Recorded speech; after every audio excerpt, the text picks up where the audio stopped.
میرے رسول پاک علیہ السلام کی پیاری زوجہ کہتی ہیں حضور کھا رہا ہے، کھانا مانگا۔ میں نے عرض کی حضور میرے سر میں درد ہے، تو پڑھو نا ابن اسحاق کو۔ محبوب فرمانے لگے لا میں تجھے آٹا گوندھ دیتا ہوں، تو مجھے روٹی پکا دے۔ یہ بھی سنت ہے نبی پاک کی۔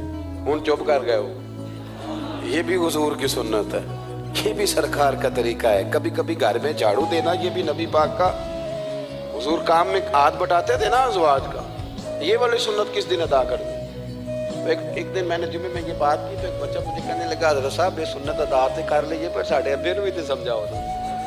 ہنسنا نہیں جی، مسجد میں بھی جا کہنے لگے وہ بیگم صاحبہ ایک دن بیمار تھی اور سخت بیمار تھی، تو میں نے چائے کا کپ بنا دیا، علامہ بیچاری مجھے روز بنا کے دیتی، میں نے بنا دیا تو ابا جی کہتے پتر رائے دی آدتاں نہ خراب کر دیں۔ اب آپ تو سنت کچھ اور بیان کر رہے ہیں، میں کہ تسی شروع کرو نا تاکہ تواڈے بچے تے نہ یہ سوال کرن کہ راج تسی کر رہے ہو۔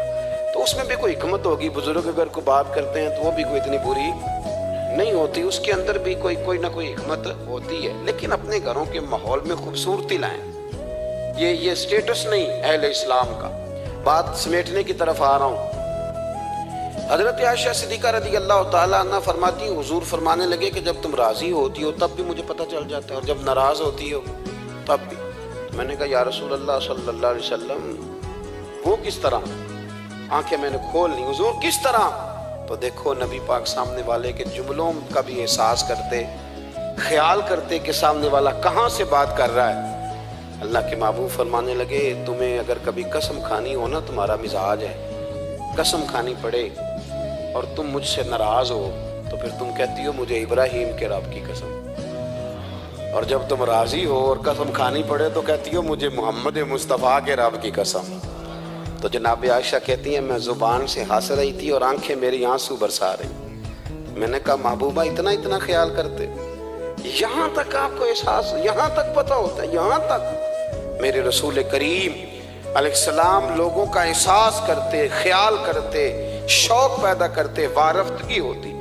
کئی دفعہ حضور فرض نماز پڑھ کے گھر چلے جاتے، تھوڑی دیر کے بعد آتے مسجد میں نماز پڑھ لیتے۔ کئی دفعہ قاضی اعجاز مالکی رحمۃ اللہ علیہ اس کو لکھنے کے بعد اس کی شرح میں فرماتے ہیں اصل بات یہ تھی کہ حضور جب تک مسجد میں رہتے تھے صحابہ ادباً بیٹھے رہتے تھے، تو حضور فرماتے ہیں میں جاؤں گا نہیں تو یہ بھی نہیں جائیں گے، تو سرکار گھر تشریف لے جاتے تاکہ لوگ اپنے اپنے کام میں لگ جائیں اور پھر حضور واپس آ جاتے۔ احساس ایک تو اپنی ظاہری وضاحت میں سادگی لائیں۔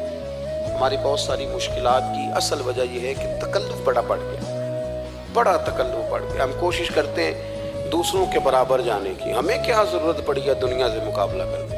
ہم نے تو اللہ رسول کی رضا کے اندر رہنا ہے، اور دنیا میں سب سے بہترین شخص وہ ہے جس کے پاس مال تو ہے پر لالچ کوئی نہیں۔ اپنے آپ کو پیچھے لائیں۔ دوسری بات یہ کہ اپنی گفتگو بڑی صاف ستھری کریں، سادی کریں، اس کے اندر کوئی تکلف نہ برپا کریں، بات سامنے والے کی عقل کے مطابق کریں۔ اور تیسری بات یہ کہ اپنی عادات میں، اٹھنے بیٹھنے میں، چلنے پھرنے میں اپنا تھوڑا سا خیال کریں۔ اور ایک بات اور آپ کو عرض کروں، یہ آپ کو زیادہ دیر محنت نہیں کرنی پڑے گی، اگر تھوڑا سا وقت آئے اپنے آپ کو دے دینا۔ اقبال کہتے ہیں اپنے من میں ڈوب کر پاجا سراغ زندگی، چل تو اگر میرا نہیں بنتا نہ بن، اپنا تو بن، اپنا تو بن۔ تھوڑا ہی اپنے اوپر بھی تو محنت کر لے کہ ساری زندگی دوسروں کی اصلاح کرتے رہنا۔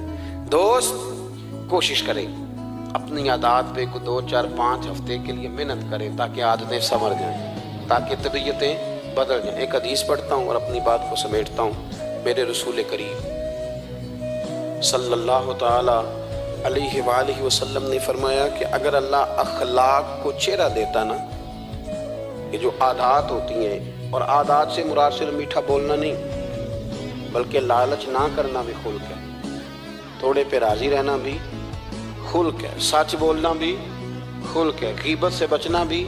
اصل اخلاق یہ ہے۔ میٹھا تو کئی دفعہ لوگ اپنے مطلب کے لیے بھی بول لیتے ہیں، وقتی طور پر کام نکالنے کے لیے بھی بولتے ہیں۔ تو حضور نے فرمایا کہ اگر خلق کو اللہ تبارک و تعالی چہرہ عطا کرتا تو کائنات میں سب سے بہترین چہرہ حسن اخلاق کا ہوتا، سب سے اچھا اور خوبصورت۔ اور فرمایا اگر بدخلقی کو اللہ چہرہ دیتا تو بدصورت ترین چہرہ اس کا ہوتا۔ اس کا کیا معنی ہوا کہ اگر ہمارا کردار اچھا ہے، سوچ اچھی ہے، لوگوں کے بارے میں نظریہ اچھا ہے، احساس ہے، تو پھر ہمارے اندر دنیا کا سب سے خوبصورت انسان موجود ہے۔ لیکن اگر ہمیں اپنی ذات کے علاوہ شے نظر ہی کوئی نہیں آتی، ہم خود غرض ہیں، جھوٹ بولتے ہیں، غیبت کرتے ہیں، بد نگاہی کرتے ہیں، لوگوں کے بارے میں بدگمانی کرتے ہیں، کسی کو حقیر سمجھتے ہیں، ذات پات کے چنگل میں الجھے ہوئے ہیں، تو پھر ہمارے اندر ایک بدصورت ترین شخص بیٹھا ہے۔ جتنی مرضی کنگھی کریں، جتنا مرضی آپ اپنے آپ کو سنواریں، اندر کی بدصورتیاں جا سکتی نہیں۔ تو کوشش فرمائیں کہ اللہ ہمیں اخلاق کا اعلیٰ جو ہے وہ وزن عطا کرے، اعلیٰ شعور عطا کرے۔ اللہ تعالیٰ میری اور آپ کی حاضری کو مستجاب فرمائے۔ آخر